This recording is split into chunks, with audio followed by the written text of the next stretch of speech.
Blue. Okay, let's see what color it looks when all right, I'm live. Let's see, is it blue? All right, yep. Okay, this looks more blue, color temperature wise. I'm using one of these lights and I got daylight coming in this blue, and this is 5600, 5600, so it looks more blue than the other ones, yellow. Sorry for this information. I'm talking while I'm first starting. Forgive me. This is Brother Anthony, Brother James, James Anthony Allen, each1bless1.com. Peace and love in Christ, War Daddy, and blah, blah, blah, blah. Christian, born again, spiritual warrior of the Lord Jesus, and a patriot of America. All right, so this is a real quick one. Fayetteville, North Carolina, the old slave auction house. What's it called? Market House. Okay, this is what I saw for that. Okay, this is what I saw.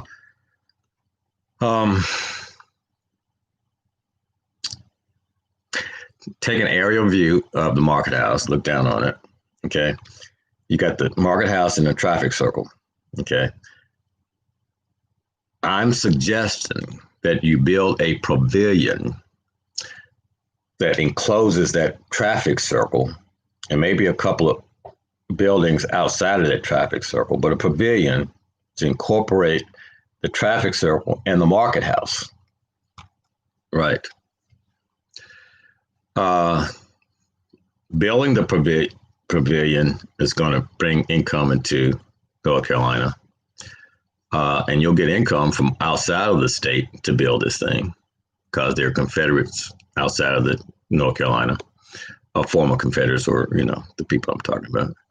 And so, and you take the Confederate monuments or statues from the different counties all around North Carolina and bring them to the market house, okay, in the pavilion, and you have the counties that they come from, a booth or whatever area for that county and that statue and the things that the Confederates did in that county as Confederates during the war, for the war. And then you, on the contrary to that, you show the slaves and what happened to the slaves before, during, and after the war. Okay, right in the same place. Okay, and therefore you get, and so all these different statues from all these different counties. It's not 100 counties, 100 statues. I don't know, maybe. Then that reduces the pavilion. You can make it all Confederate and not the slave thing, but the problem is if you make it all Confederate, what racist people do, instead of saying, "Oh, this is historic and we should treat it historically with respect," and where you go is, this is a racist emblem. We're gonna push this thing and we're gonna believe and think, and on our faces when we're at the place, we're gonna have mean faces, and when we see a black person, we're gonna get even meaner and turn our head and ignore them like they don't exist. And that's the problem with the Confederate flag and other racist symbols, is because you racists have it in your heart to be mean and treat people badly. And you hadn't learned. 600,000 men that died during the Civil War, people. Wasn't enough people because of slavery. World War I wasn't enough white men. World War II wasn't enough white men. Here comes COVID, and after COVID, and something else. Right. Okay. So you racists need to get it right and back down and learn to love. If you don't, God got something for you and your father, Satan. Okay.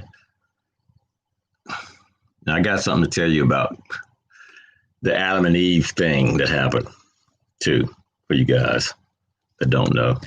All right. That's basically it in a nutshell concerning the Confederate Pavilion Market House. I really would like it torn down. I really would like all the racist symbols to be destroyed completely. That's my opinion. Okay. But this is America, and we want to preserve the history of America, no matter how bad it is or was or continue to be. But we got to fix it.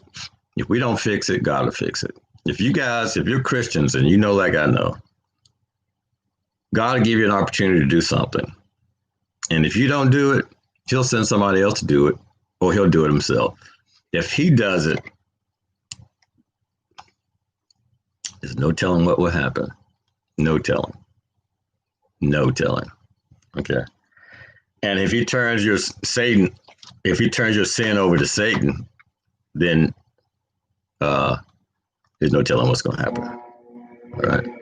So please, it behooves you to leave the hate alone, move towards the love for the whole world.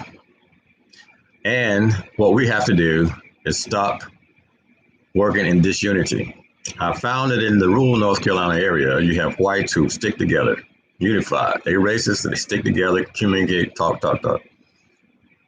Up here, black folk, just like always, they don't work together. I'm up here. I'm a new resident, 10 years new up here in North Carolina. When I moved back from Georgia to North Carolina, I should have got contacted by the NAACP. Okay. Where is the NAACP in North Carolina? Hello? Where? What are you doing? No networking. What the hell are you doing? What you doing? What the hell are you doing? What the hell are you doing?